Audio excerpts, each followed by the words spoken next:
Minors جو ہیں وہ اپنی پراپرٹی خود فروخت نہیں کر سکتے، یہ بڑا واضح ہے۔ وہ کس طرح کریں گے؟ پھر ان مائنرز کا کوئی گارڈین مقرر ہوگا۔ ہمارے یہاں پر گارڈین مقرر ہونے کے دو طرح کے گارڈین مقرر ہوتے ہیں۔ ایک گارڈین آف پرسن، کہ اس بچے کی ذات کا گارڈین، کہ اگر اس کو کل کوئی ٹریول کرنا ہے یا اس کا کوئی اسکول میں ایڈمیشن ہے یا اس کے کوئی ڈاکومنٹس بنوانے ہیں اس بچے سے متعلق یا اس بچے کی ویلفیئر سے متعلق کوئی چیز ہے، تو وہ جو اس کا گارڈین آف پرسن مقرر ہوا ہے وہ یہ سارے امور سر انجام دے گا۔ لیکن اگر اس کی کوئی پراپرٹی ہے اس بچے کے نام جو اس کے والد نے اس کے نام لگوائی ہے، بے شک والد زندہ بھی ہے۔ اب یہ بھی دیکھیں، یہ بھی بڑا انٹرسٹنگ ہے کہ ایک والد نے اپنے بچے کے نام اپنی زندگی میں پراپرٹی لگوا دی اور وہ سارا مکمل ہو گیا ریکارڈ۔ اب وہ والد زندہ ہے اور اس کو پیسوں کی ضرورت پڑ گئی ہے اور وہ پراپرٹی وہ بیچنا چاہتا ہے، تو کیا وہ والد اپنے بچے کی جائیداد بیچ سکے گا؟ لا کہتا ہے نہیں۔ ایک دفعہ جو جائیداد بچے کے نام ٹرانسفر ہو گئی، وہ چاہے والد نے اپنے پیسوں سے لے کر اس کے نام کروائی، وہ نہیں، وہ پہلے والد اس بچے کا گارڈین آف پراپرٹی مقرر ہوگا۔ گارڈین آف پراپرٹی کسی ایسے بچے کا بھی مقرر ہوا جا سکتا ہے جس کا والد ابھی زندہ ہے، اور کسی ایسے بچے کا بھی گارڈین آف پراپرٹی مقرر ہوا جا سکتا ہے جس کا والد یا والدہ وہ جن کی ڈیتھ ہو گئی ہے۔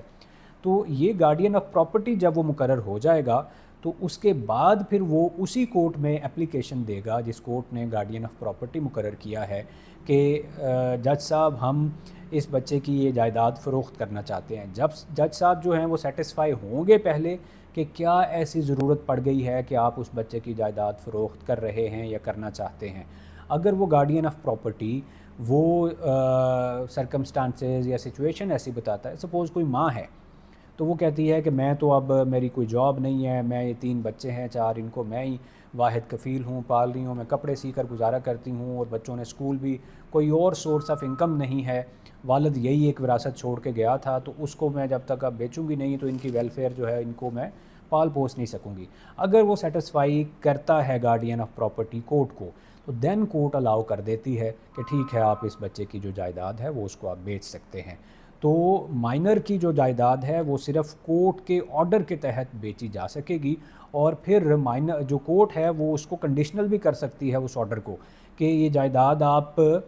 اتنے پیسوں سے کم میں نہیں بیچیں گی۔ سپوز کوئی مارکیٹ ویلیو ہے اس جائیداد کی تو وہ بتا دے گی کہ اتنے پیسوں سے کم نہیں بیچے گی، اور یہ بھی کہہ سکتی ہے کہ اس کو بیچ کے جو پروسیڈز آئیں گے وہ آپ کورٹ کو بتائیں گی یا بتائیں گے، اور ان پروسیڈز کو آپ یہ بھی کہہ سکتی ہے، ریسٹرکٹ کر سکتی ہے کہ وہ فلاں اکاؤنٹ میں رکھ دیں کسی میں، تاکہ وہاں سے آپ تھوڑے تھوڑے کر کے پیسے یا نکلوا لیں۔ تو یہ گارڈین مائنر کی جو پراپرٹی بیچنے کا طریقہ